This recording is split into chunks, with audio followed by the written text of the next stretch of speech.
이제 묵도하심으로 3월 18일 월요일 새벽 기도회 시작하겠습니다.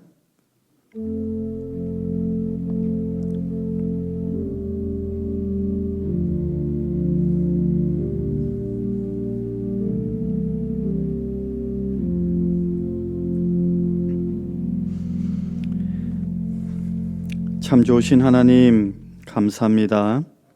새로운 한 주를 믿음 가운데 시작합니다.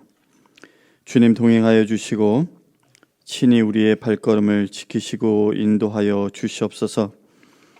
이 시간 우리의 마음을 주님의 십자가 그 위에 둡니다. 신령과 진정으로 예배하는 모든 자들 가운데 성령으로 친히 임재하여 주시고 하나님의 은혜를 넘치도록 채워주셔서 주님이 함께 하심을 느끼는 귀한 경험을 허락하여 주시옵소서.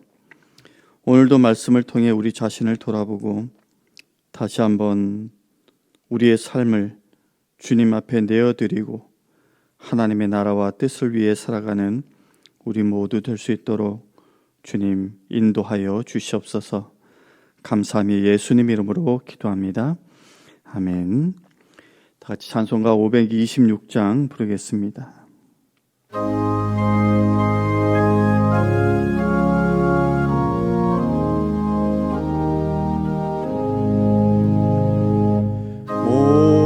목마른 자들아 다 이리 오라.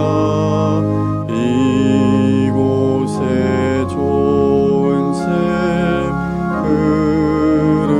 흐르도다. 힘쓰고 애씀이 없을지라도 이 샘에 오면 다 마시겠네. 이 샘에 솟는물 강같이 흘러 온 천하만국에 다 통하네. 빈부나 귀천에 분별이 없이 다 와서 쉬고 또 마시겠네.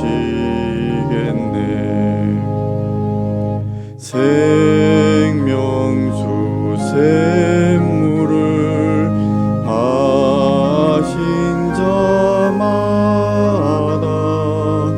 목 다시 마르지 아니하고 속에서 솟아나 생수가 되어 영원히 솟아 늘 풍성하리. 이 샘의 이름은 생명의 샘물. 저수정 빛같이 늘 맑도다. 어린 양 보좌가 근원이 되어 생명수 샘이 늘 그치잖네.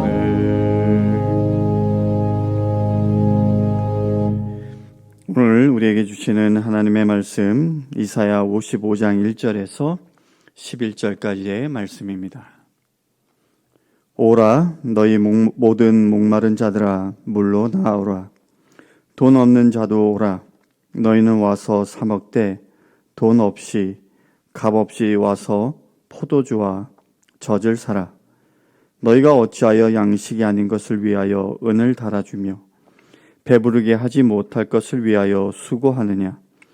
내게 듣고 들을지어다. 그리하면 너희가 좋은 것을 먹을 것이며 너희 자신들이 기름진 것으로 즐거움을 얻으리라. 너희는 귀를 기울이고 내게로 나와 들으라. 그리하면 너희의 영혼이 살리라. 내가 너희를 위하여 영원한 언약을 맺으리니 곧 다윗에게 허락한 확실한 은혜이니라. 보라, 내가 그를 만민에게 증인으로 세웠고 만민의 인도자와 명령자로 삼았나니 보라, 내가 알지 못하는 나라를 내가 부를 것이며 너를 알지 못하는 나라가 내게로 달려올 것은 여호와 내 하나님 곧 이스라엘의 거룩하신 이로 말미암음이니라. 이는 그가 너를 영화롭게 하였느니라. 너희는 여호와를 만날 만한 때에 찾으라. 가까이 계실 때에 그를 부르라. 악인은 그의 길을, 불의한 자는 그의 생각을 버리고 여호와께로 돌아오라. 그리하면 그가 긍휼히 여기시리라. 우리 하나님께로 돌아오라. 그가 너그럽게 용서하시리라. 이는 내 생각이 너희의 생각과 다르며 내 길은 너희의 길과 다름이니라. 여호와의 말씀이니라. 이는 하늘이 땅보다 높음같이 내 길은 너희의 길보다 높으며 내 생각은 너희의 생각보다 높음이니라. 이는 비와 눈이 하늘로부터 내려서 그리로 되돌아가지 아니하고 땅을 적셔서 소출이 나게 하며 싹이 나게 하여 파종하는 자에게는 종자를 주며 먹는 자에게는 양식을 줌과 같이 내 입에서 나가는 말도 이와 같이 헛되이 내게로 되돌아오지 아니하고 나의 기뻐하는 뜻을 이루며 내가 보낸 일에 형통함이니라. 하나님의 말씀입니다. 오늘 이사야 55장은 하나님께서 값없이 베푸시는 풍성한 구원의 은혜로 만민을 초청하시는 그런 내용을 다루고 있습니다. 그래서 이 장을 흔히 초청의 장이라고 부르기도 하는데요. 오늘 먼저 1절을 다시 보겠습니다. 오라 너희 모든 목마른 자들아 물로 나오라. 돈 없는 자도 오라. 너희는 와서 사 먹되 돈 없이 값 없이 와서 포도주와 젖을 사라. 우선 여기에 모든 목마른 자들이라고 되어 있는데 이들은 영적인 기갈을 느끼는 자들, 곧 구원을 갈망하는 모든 사람들을 가리킵니다. 그렇게 목마른 자들과 또 돈 없는 자에게 하나님은 와서 포도주와 젖을 사라라고 말씀하고 계세요. 어떤 것을 사기 위해서는 그에 합당한 값을 치르는 것 당연한 일이죠. 그런데 하나님은 구원을 사되 돈을 내지 말고 값도 지불하지 말고 거저 사가라라고 말씀하고 있습니다. 그러면 여기서 포도주, 젖, 구원은 원래 가치가 별로 없는 것인가? 그래서 거저 사라고 말씀하시는 것인가 하면 당연히 아니죠. 마태복음 13장의 천국 비유를 보면요. 한 사람이 밭에서 보화를 발견합니다. 그리고 집으로 돌아가서 자신의 전 재산을 팔아서 그 밭을 사죠. 밭에 묻혀 있던 보화가 자신이 갖고 있던 모든 재산을 팔아서 살 만큼 가치 있고 남음이 있는 것이기 때문이라고 판단했기 때문입니다. 그와 같이 구원은 우리의 모든 것을 다 들여서라도 살 만큼 결코 그렇게 아깝지 않은 것이죠. 그런데 하나님은 그 구원을 값없이 사라라고 말씀하고 계세요. 왜냐하면 아이러니하게 들릴 수도 있지만 구원은 그 누구도 값을 제대로 쳐줄 수 없을 만큼 그렇게 소중하고 귀한 것이기 때문입니다. 만약 돈으로 그것을 해결할 수 있다면 정말로 돈이 많은 부자들은 어마어마한 돈을 지불하고서라도 당연히 그것을 살 것입니다. 그러나 구원은 돈으로 살 수 있는 것이 아니죠. 하나님이 값없이 와서 살아라고 하셨지만 그것이 아무나 아무렇게나 살 수 있다라는 것을 의미하는 것은 아닙니다. 한 가지가 절대적으로 필요한데요. 그것은 바로 예수님께서 십자가에 피 흘려 죽으심으로 우리의 모든 죄를 짊어지고 우리의 죄값을 대신 지불하셨다라고 하는 그 대속에 대한 믿음, 그 믿음으로만 살 수 있는 것입니다. 믿음 하나만 가지고 하나님께로 나아가기만 하면 되는데 믿음이 없이는 그 어떤 것으로도 구원을 얻을 수 없는 것입니다. 이렇게 오늘 1절은 구원은 그 어떤 것과도 비교할 수 없는 고귀한 것이지만 믿음과 은혜로 값없이 얻는 것이다 라는 그 사실을 다시 한번 우리에게 가르쳐주고 있습니다. 계속해서 하나님은 우리에게 이렇게 말씀하세요. 2절 후반절인데요. 내게 듣고 들을지어다. 또 3절엔 너희는 귀를 기울이고 내게로 나와 들으라. 그리하면 너희의 영혼이 살리라. 이것은 하나님의 말씀이 곧 영혼의 양식이고 그 말씀을 들을 때에 우리의 영혼이 다시 살게 된다라는 그런 것입니다. 요한복음은 예수님을 로고스, 즉 말씀으로 소개하고 있어요. 예수님 자신도 이렇게 말씀하셨습니다. 요한복음 6장 57절 58절인데요. 살아계신 아버지께서 나를 보내심에 내가 아버지로 말미암아 산 것 같이 나를 먹는 그 사람도 나로 말미암아 살리라. 이것은 하늘에서 내려온 떡이니 조상들이 먹고도 죽은 그것과 같이 아니하여 이 떡을 먹는 자는 영원히 살리라. 즉 예수님만이 사람들로 영생하게 하는 영원한 생명의 떡이시다라는 말씀인 겁니다. 많은 성도님들이 지금 이 사순절 기간 매일같이 말씀을 읽고 묵상하는 그 훈련에 참여하고 있습니다. 그런데 그것을 신앙생활 가운데 하나의 영성 훈련 정도로만 생각하지 마시길 바랍니다. 제가 여러 차례 강조해서 말씀드렸던 것인데 사도 바울은 성경에 대해서 이런 믿음의 고백을 드렸어요. 모든 성경은 하나님의 감동으로 된 것입니다. 이 말은요, 하나님의 형상으로 지은 인간에게 하나님께서 당신의 생기를 불어넣어 살아있는 영적 존재, 생명이 되게 하셨다라는 것처럼 성경에도 하나님께서 당신의 숨을 불어넣어서 살아있는 말씀이 되게 하셨다라는 그런 의미예요. 그런 고백입니다. 즉 우리가 말씀을 읽고 듣고 순종할 때에 이 성경 안에 불어넣어진 하나님의 숨이 우리의 영혼 가운데 들어와서 우리를 되살린다라는 그런 신앙 고백이 이 안에 담겨져 있는 것이죠. 사도 바울의 같은 고백으로 우리들도 겸손히 말씀을 듣고 읽고 믿고 순종할 수 있는 그런 축복이 있기를 간절히 소원합니다. 계속해서 본문이 이렇게 권면합니다. 6절인데요. 너희는 여호와를 만날 만한 때에 찾으라. 가까이 계실 때에 그를 부르라. 이건 앞서 보았던 1절에 하나님의 그 구원의 초청에 대하여 망설이지 말고 즉각적으로 반응하라라는 촉구입니다. 여호와를 만날 만한 때에 찾으라.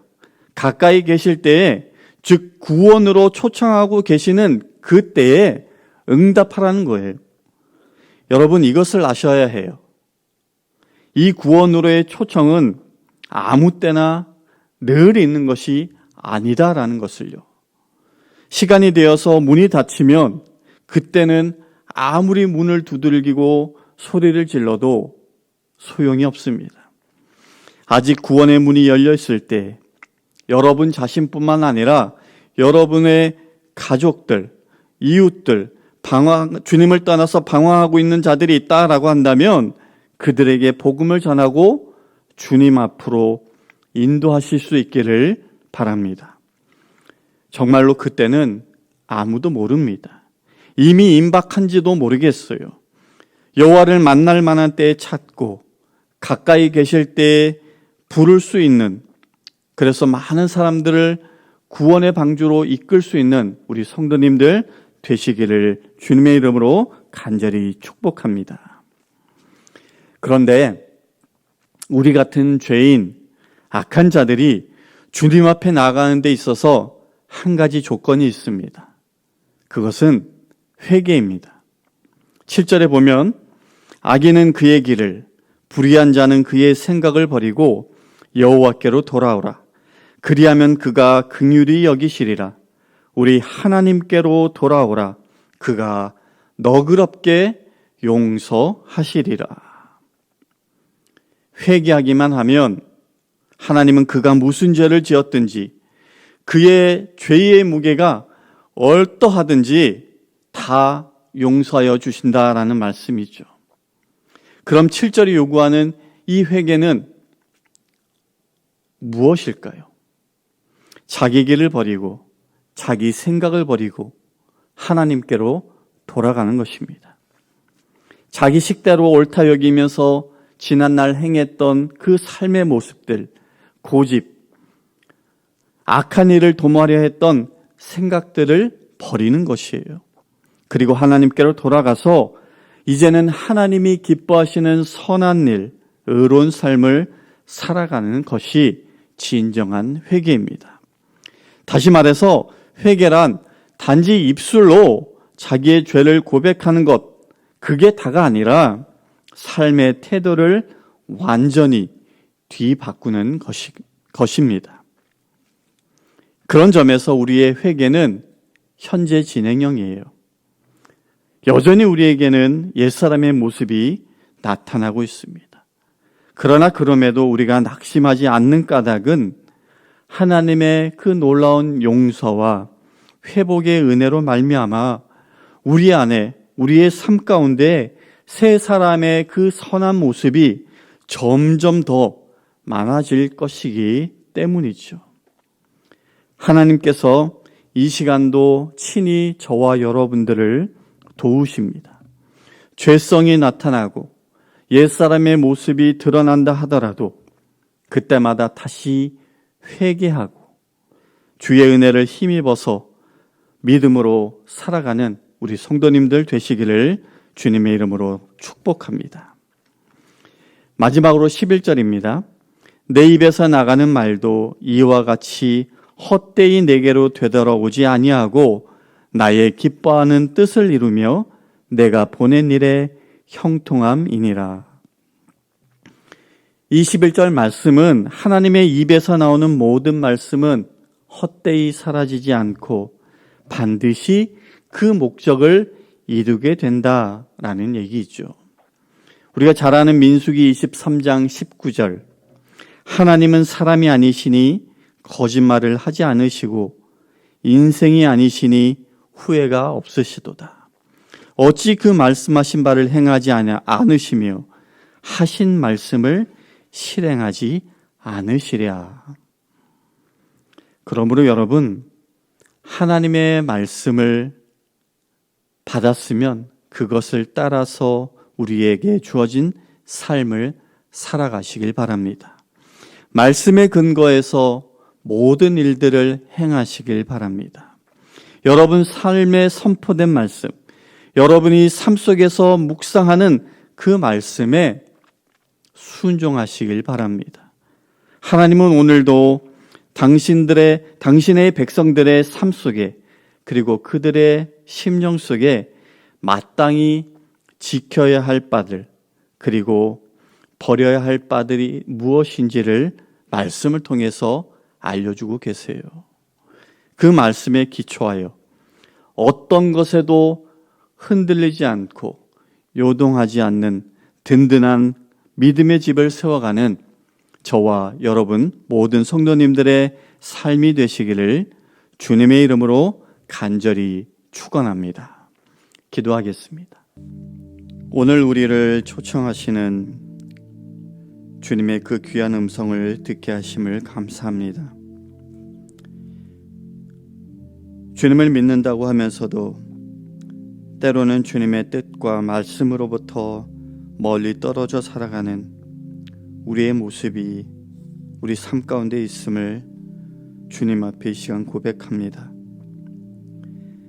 끊임없이 우리를 부르시는 주님 앞에 그럴 때마다 회개하며 나갈 수 있도록 주님 은혜를 베풀어 주시고 하루아침에 우리가 온전한 자로 변화될 수는 없겠지만 계속해서 옛사람을 벗어버리고 새 사람을 입는 자들로 조금씩 바뀌어져 갈 수 있도록 주님 도와주시옵소서. 오늘 하루도 주님을 닮아 아름다운 향기를 전하는 그런 우리의 삶이 되기를 간절히 소원하며 이제는 우리 주 예수 그리스도의 은혜와 하나님 아버지의 극진하신 사랑과 성령님의 감화감동 교통하심이 오늘도 주시는 말씀 따라 살기로 다시 한번 결단하고 나아가는 모든 성도님들 머리 위에 지금부터 영원까지 함께 하시기를 간절히 축원하옵나이다. 아멘.